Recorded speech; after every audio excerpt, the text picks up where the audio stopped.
Hello, my friends. Listen to me very closely today, because we are talking about money, credit, and most importantly, your peace of mind in retirement. So many of you have asked me, Susie, what is the highest credit limit you can get with Capital One? You see the commercials, you see cards like the Capital One Venture X or the Saver card, and you wonder, how high does that limit go? Is it $10,000? $30,000? $50,000? Or even $100,000? Well, I am going to tell you the raw truth. With Capital One premium cards, especially Visa Infinite cards like the Venture X, reported limits can go as high as $30,000, $50,000, and in rare cases with extraordinary income and credit history, up to $100,000. And their business cards can even come with no preset spending limit.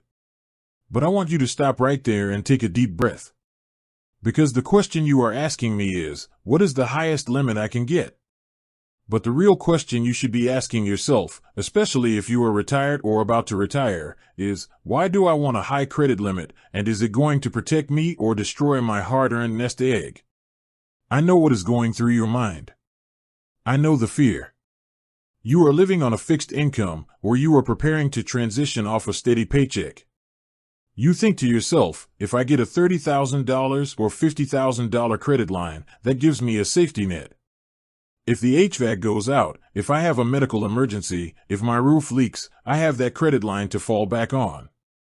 Or maybe you want a high limit because you know it keeps your credit utilization low, which keeps your credit score high. And you are right about credit utilization.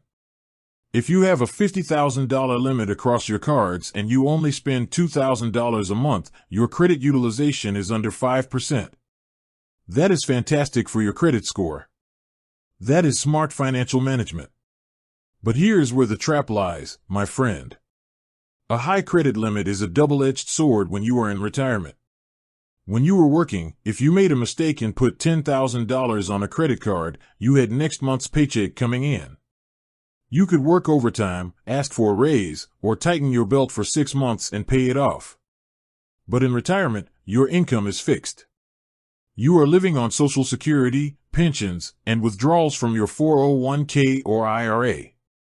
If you swipe a card for $15,000 or $20,000 because Capital One was generous enough to give you that limit, and you cannot pay that balance off in full at the end of the month, do you know what happens? Capital One's interest rates, just like almost every major card issuer, can easily sit between 20%, 25%, or even 29% APR. Interest rates like that on a fixed income are financial destruction.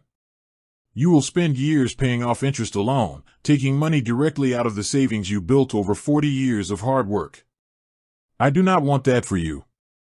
You worked too hard for too long to let a high credit card limit drag you into financial anxiety in the golden years of your life. So how does Capital One actually decide your limit, and how do you handle this the right way? Capital One looks at 3 primary things when determining your credit limit: your credit score, your credit history, and your stated annual income. When you transition into retirement, your reported income often drops compared to your peak earning years.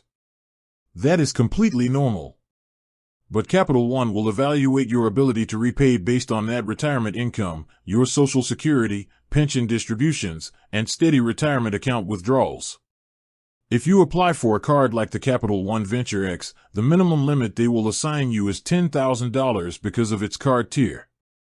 Many retirees with excellent credit get approved for $15,000, $20,000, or $30,000 right off the bat. Now, here is your actionable takeaway. This is what I want you to do today to protect yourself and use a credit limit to your advantage without falling into a trap. First, treat a high credit limit purely as a tool for your credit score, never as an emergency fund.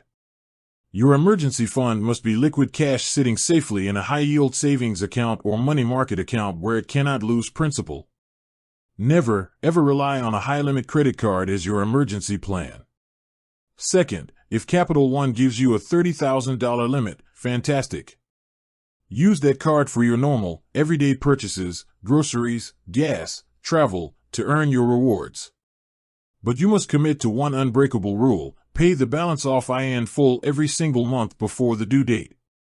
Not the minimum payment, not half the balance, the full balance. If you cannot afford to pay for it in cash today, do not put it on the card tomorrow. Third, if having a $30,000 or $50,000 limit creates temptation, or if you worry about fraud on a large open line of credit, you have options. You can actually contact Capital One and request a lower limit that makes you feel comfortable, or you can set up real-time spending alerts on your phone for every purchase made on the card. God bless you, my friend. You have earned your retirement.